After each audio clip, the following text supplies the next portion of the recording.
Hi everyone, welcome to my channel. My name is Morgan. I am a Central Texas gardener in Zone 8B, more specifically in Austin, Texas, and I would consider myself an urban gardener. I do have a pretty large yard, but we're in the city, for sure in the city. That was a street sweeper, I think, that just went by, or they're also redoing the pavement on our road, so they've been making a lot of noise this whole week. So I was hoping to find a quiet time to film, but that's challenging around here, so I apologize for any background noise. But it is August 11th, so I'm going to be showing you the garden today and what's going on in the garden. So we have some new and exciting things happening, and a lot of people are getting into fall gardening. We're still kind of in the summer, and it's kind of like second summer is what I'm calling it, because it's going to be hot for a while, but it seems like the temperatures are starting to drop, so that's great. By drop I mean 97 degrees, not 102. So we did get rain yesterday for about 20 minutes, so that was awesome. So I think the garden liked that a lot, and I also collect rainwater and try to water the garden with that whenever possible. So I guess that's all. I guess I should say at the beginning of my tours that this garden is a fully organic garden. I don't use pesticides. I try not to even use things like BT when possible. Obviously I do a little bit, but I try to let things just be as natural as possible and use like organic compost and things like that.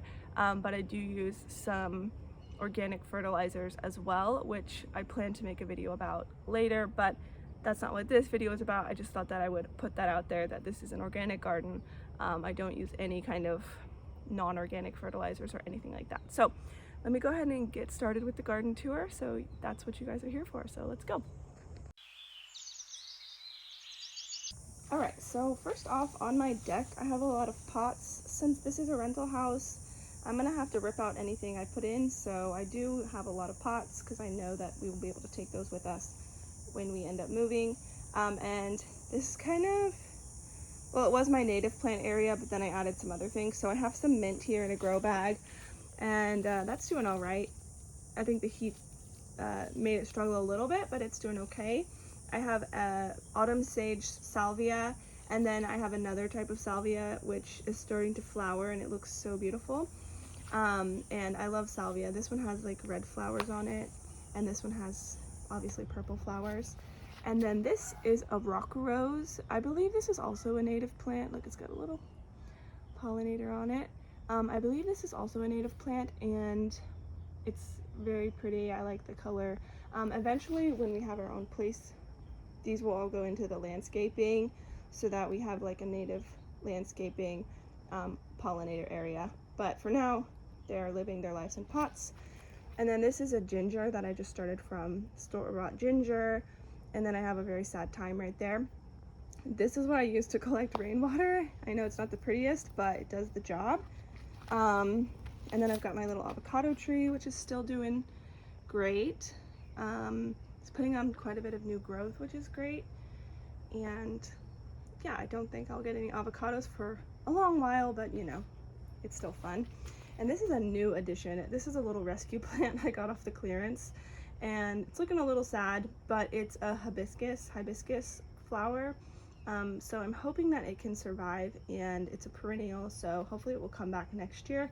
It just has lost a lot of its leaves, but hoping we can bring it back to life. And more messy areas. This is my loquat tree. It's also doing really well and putting on a lot of new growth.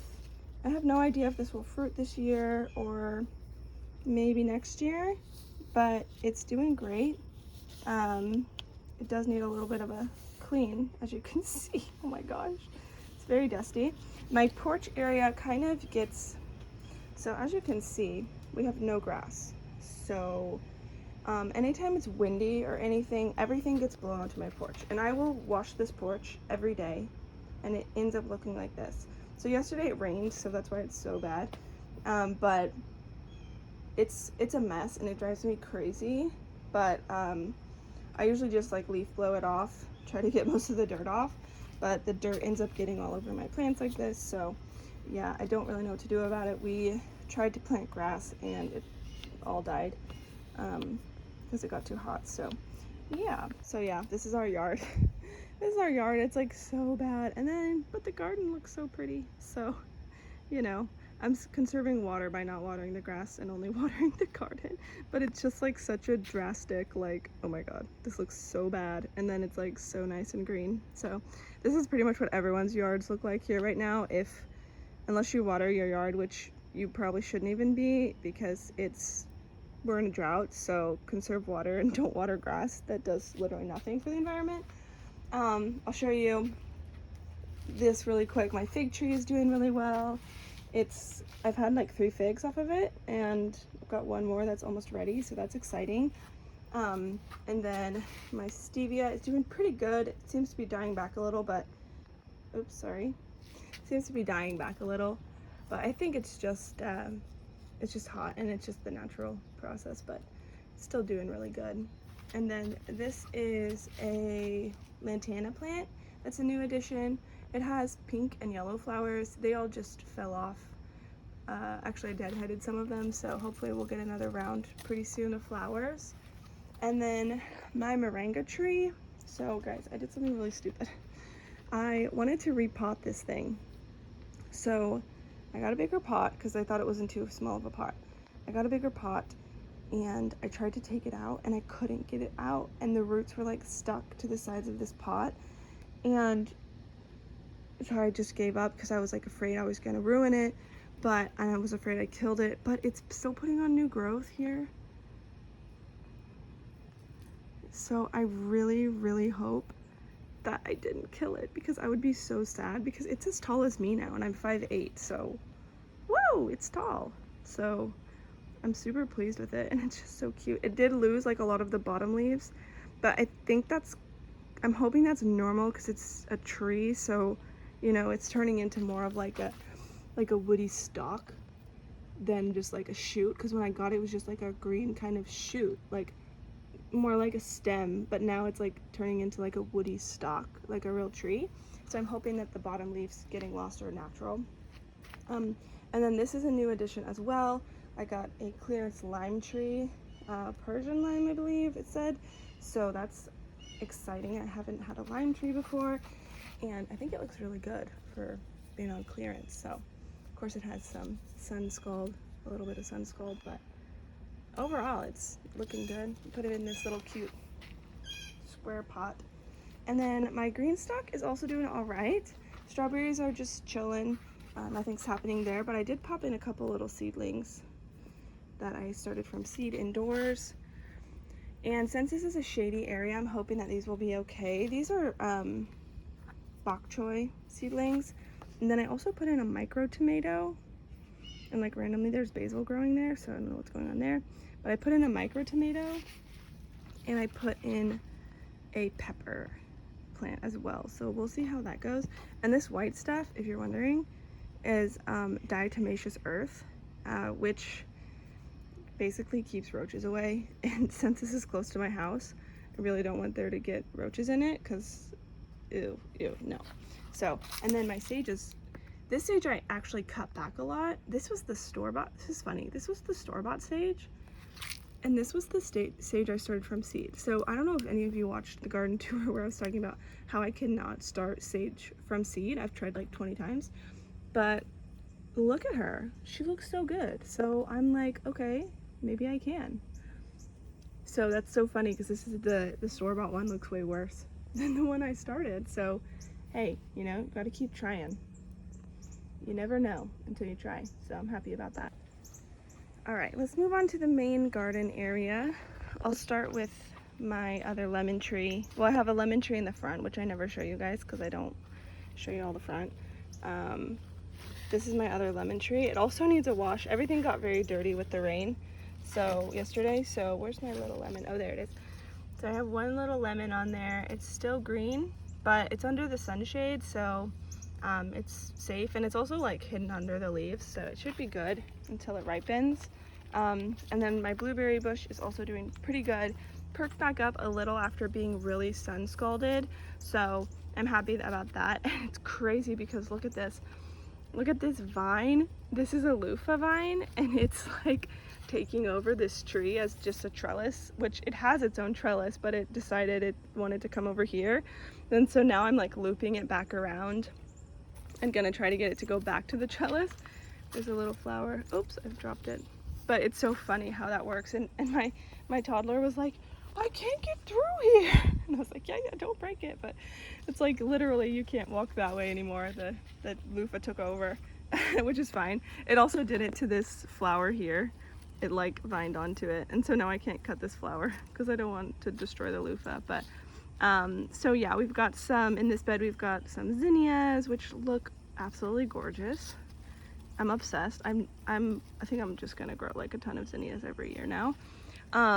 My loofah vine is doing well. If you saw my last video, I harvested a couple loofahs and I've got some more. This one's actually a lot thicker than the other one, so I'm hoping it will be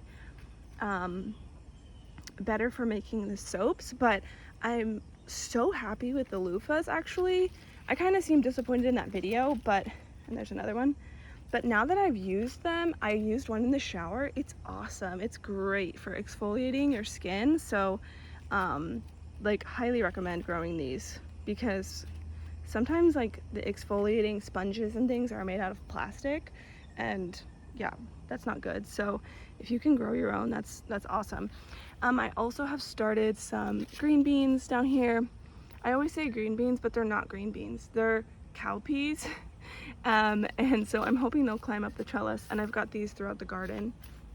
And then lemon balm is still doing all right. I gave it a pretty big haircut the other day because it was all flowering, but it's doing pretty good.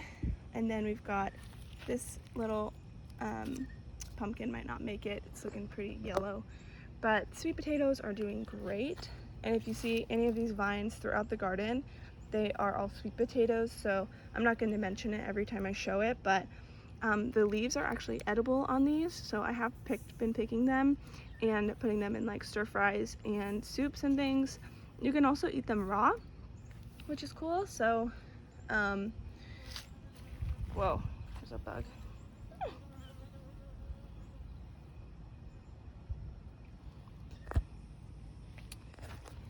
So yeah, throughout the garden I have sweet potatoes, and those will be harvested in probably October, maybe November, just depending on how big they get. And then we've got some peppers, and my peppers are finally starting to produce again after that heat. And this is a California Wonder pepper. It's very tall, but all the peppers it's produced so far have been very small. So I'm hoping with the cooler weather it will produce more peppers. And then lots of zinnias. More zinnias over here. These are kind of smaller ones. There's a bee on me. Okay. Smaller zinnias that actually I'm just letting go to seed. And then the last thing, oh, I put in a little tomato plant here that I bought, and it's doing all right. The other ones are doing a little better. And then this is my okra area. Okra is finally producing. Look at that okra. That one probably needs to be picked. Got another one right there, another one right there, little flower. Once they flower, the flowers kind of fall off, and then the okra's underneath. So these should be popping soon. And I'm thrilled about it because I really do like some breaded okra. My grow bag okra is also doing well. It's a little bit taller than this one, but they seem to be producing at about the same rate, so that's good. And then we've got another little tomato plant here. I think it's a bobcat tomato. I'm pretty sure that's what it is. And yeah, hopefully we'll get some fall tomatoes. And then my pepper grow bags. I have pepper grow bags all around the edges of my garden here. And I want to keep them in grow bags so that I can overwinter them and have them come back next year. So I'll probably make a whole video on that, but this is another California Wonder pepper. This is the one that got eaten by a hornworm like almost the whole way. And look at it, look at her. She's like coming back. She's got a pepper on her. So I'm happy about that. These two still not doing great, but we're just letting them chill until I have something else to put in this grow bag. and we'll see. And this is a bee balm plant that the flower is done. My shiitake, no, that's a mushroom. Shishito, it's like, what is the word?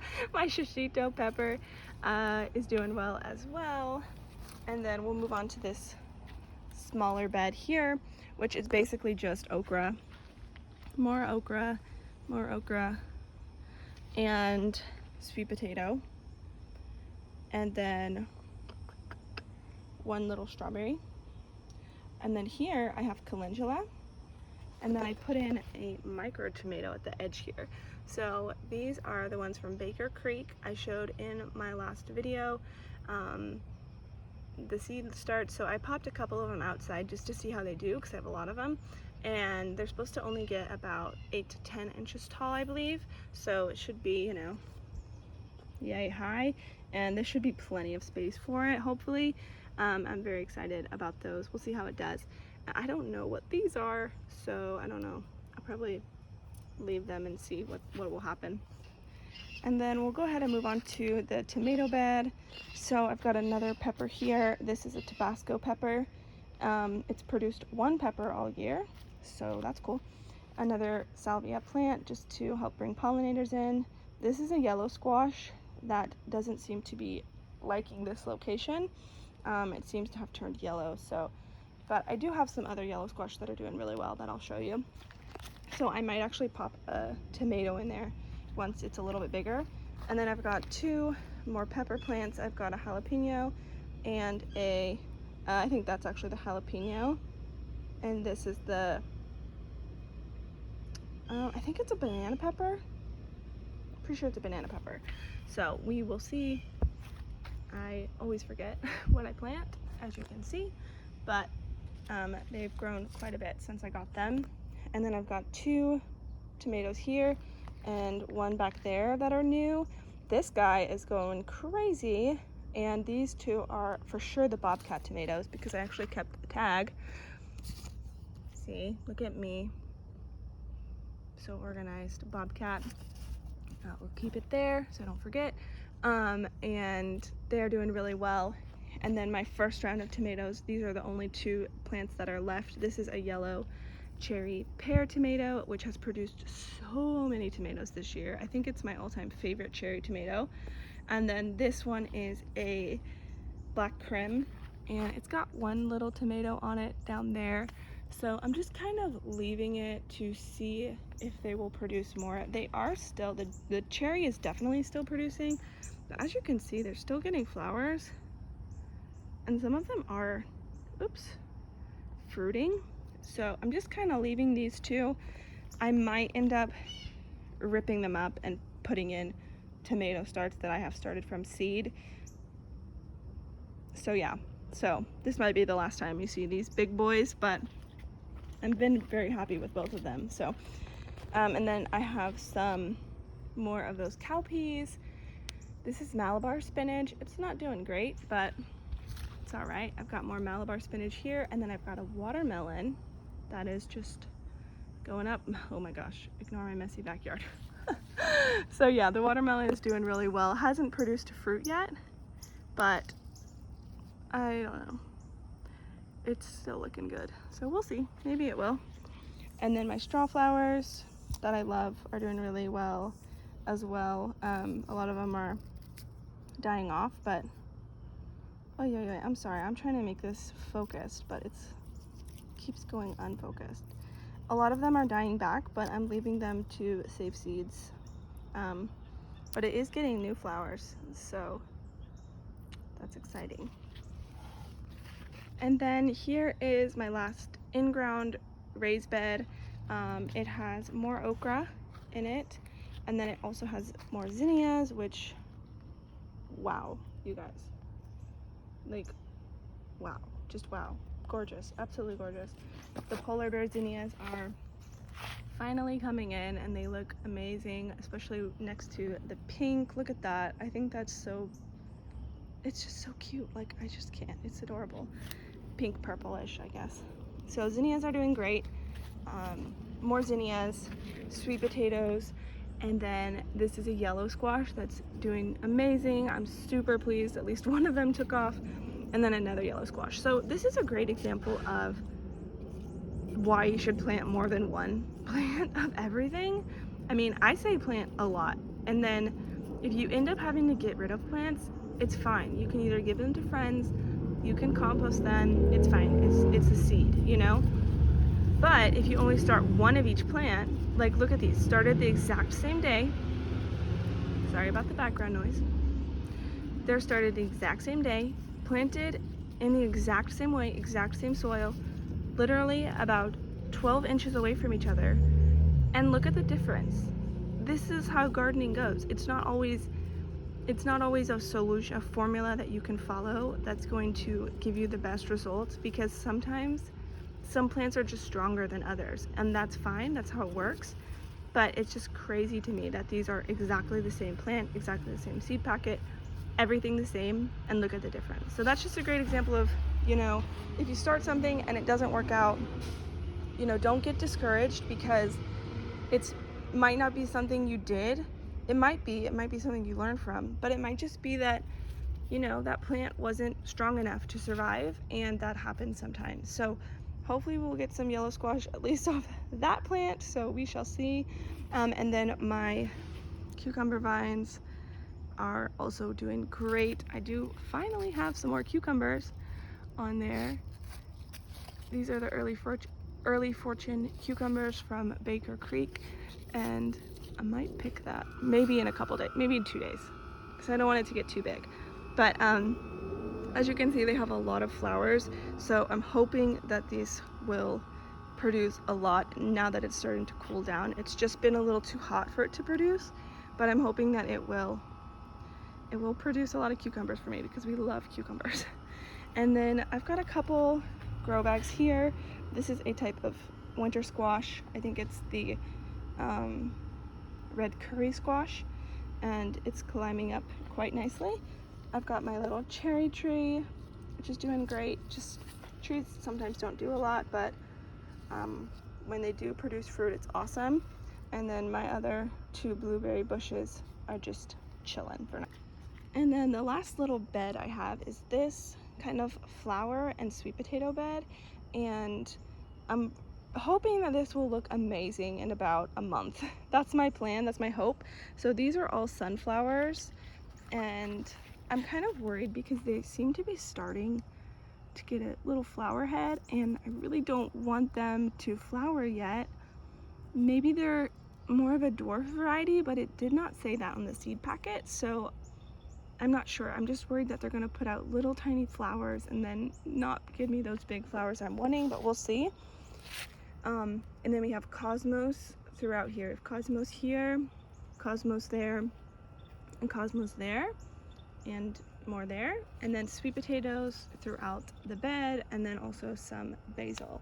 So I'm hoping that this bed will be absolutely gorgeous and be able to produce flowers that I can cut for bouquets in late September, early October. That is my hope. I will let you know next month how it looks, and we'll see.